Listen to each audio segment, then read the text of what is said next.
Thank you so much, Kovin, for traveling all the way from Durban, here to Hyderabad to lead a few sessions at the India Vision Institute's Young Leadership Program. Now, Kovin, you are a recognized leader in optometry and public health. What really drives you? I mean, what are the keys that make you say, look, I want to do this, I want to do more?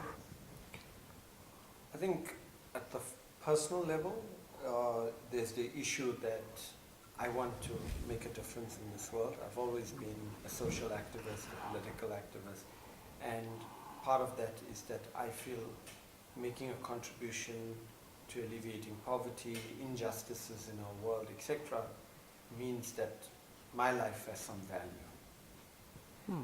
At a broader level, I think the thing that's driving me nowadays is the enormous response that we're getting to the work we do. It's exhausting work with the organization expanding so rapidly, etc., that I don't think I would have coped if we weren't having the kind of successes that keeps the adrenaline going. We get to a country like this program to be working with young leaders in India and seeing how dynamic they are and how enthusiastic they are. Those are things that also drive me and keep me going. That's fantastic. That's fantastic. And Kovin, you've traveled across India, a number of times. And you got this broad global perspective.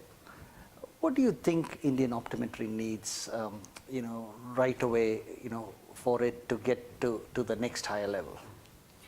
I think there are a couple of things. The first thing, I think, it needs a really powerful human resource development strategy that looks at elevating the standard of training, because serving poor people or serving or providing unmet service is not only about access, it's also about quality.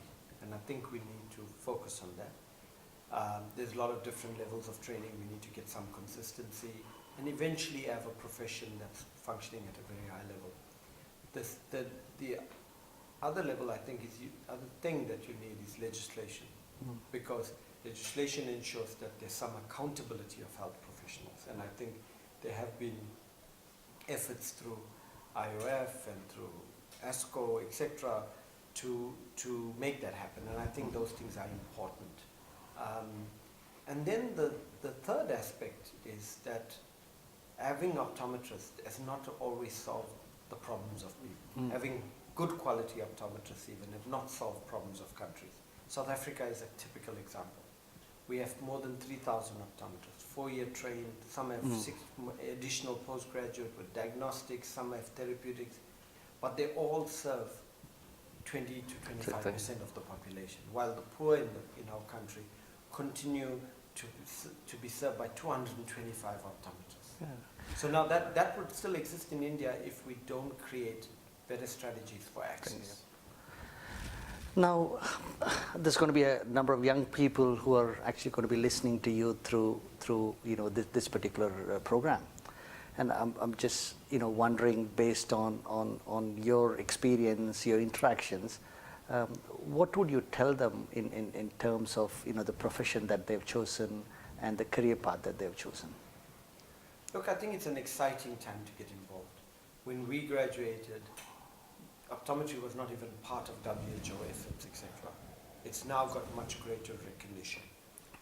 Also, the world is having much more discourse around how are the majority of the people getting access to services. And so it's exciting times for optometry to be able to insert itself in the healthcare equation and become an important player.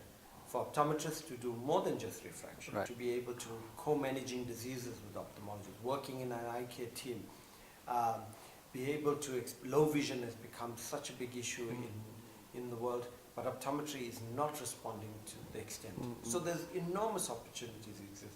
At the other level, things like sports vision have emerged, and in this country with cricket, etc., it's a big issue. Optometry has not really captured that. This generation, with all their dynamism that I'm witnessing in the courses that we're running, etc., I think they have the capacity and the ability to grasp these opportunities and take this profession to the next level. Thank you so much, Kovin, for being here and taking the time. Vinod. Thank you. Bye-bye.